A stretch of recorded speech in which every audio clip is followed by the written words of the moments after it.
हाँ hello. Civil surgeon साहब मिथिलेश बोल रहे हैं सीतामढ़ी से। हाँ गुड मॉर्निंग, बोला जाए। बोले हैं कि एक तो आग्रह था आपसे कि फोन कभी कभी उठा लिया करते हैं।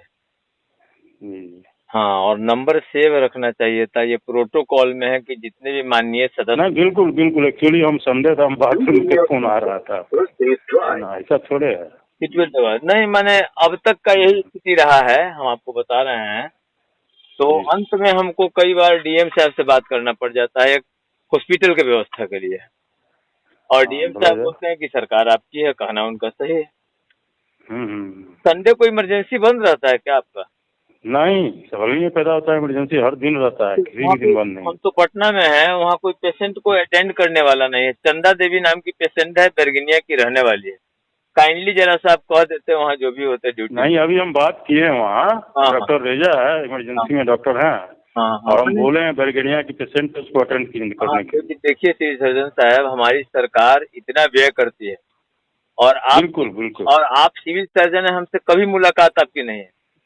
ठीक है, जी मैंने जी जी। हम लोग संगठन में काम करने वाले आदमी हैं।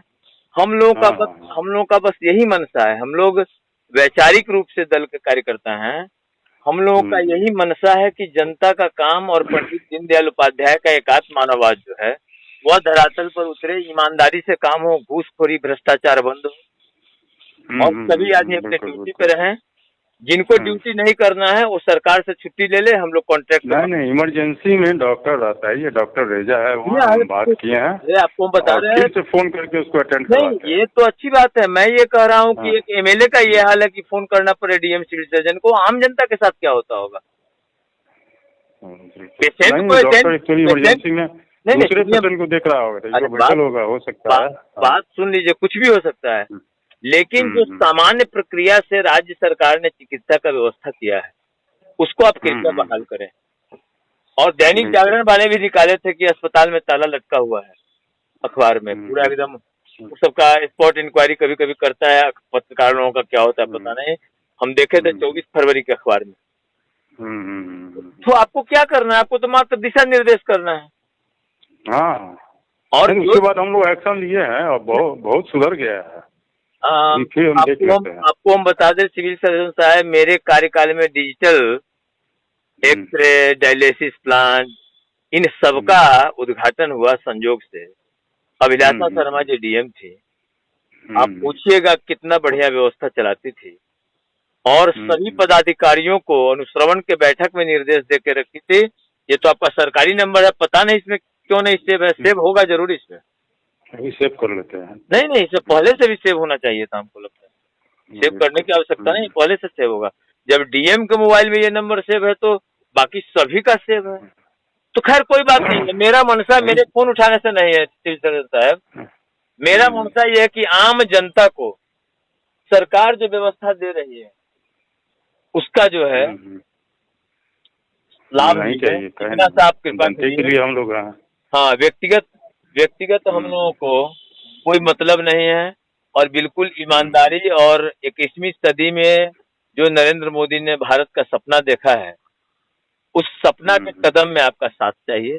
आप सीनियर हैं हमसे उम्र में भी, आपसे यही विनती है।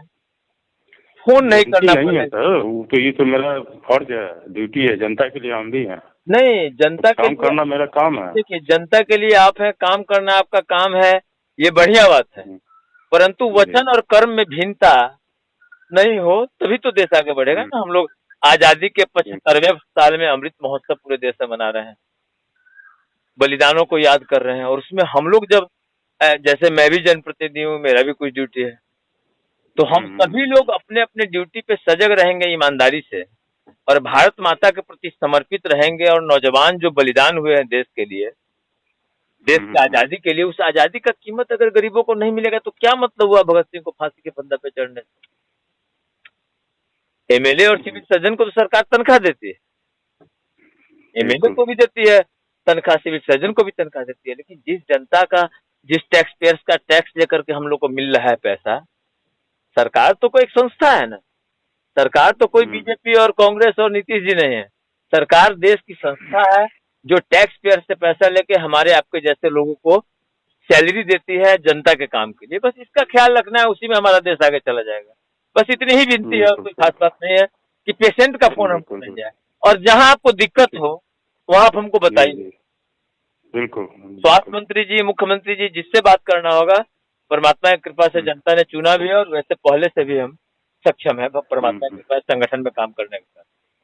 एमएलए हम आज बने, लेकिन इन सब कार्यों में पहले से भी परमात्मा ने वो कृपा बना कर रखा है। इसलिए जहां आपको जिस डॉक्टर से दिक्कत हो, जिस स्टाफ से दिक्कत हो, जिस व्यवस्था से दिक्कत हो, आपसे नहीं सुधरता हो, आप काइंडली हमको चुपके से बता दीजिए। लेकिन ये विनती को जरा सा ध्यान रखा जाएगा कि पेशेंट का फोन मेरे पास तक आए, ये अच्छा नहीं है। सरकार क्यों खर्चा कर रही है इतना? सरकार थोड़ा टैक्स कम कर दे लोगों को। बताइए, आम बात है ये। कुछ ऐसा अर्जेंट होता कि एयर एम्बुलेंस मंगाना हो, कुछ ऐसी व्यवस्था हो, वहां नहीं एमएलए की जरूरत पड़ती। एक पेशेंट को दिखलाने के लिए मेरे का कितना दुखद स्थिति है। आप खुद चिंतन करिए, आप तो खुद सीनियर आदमी है, सिविल सर्जन में तो 50-55 के बाद ही लोग जाते हैं।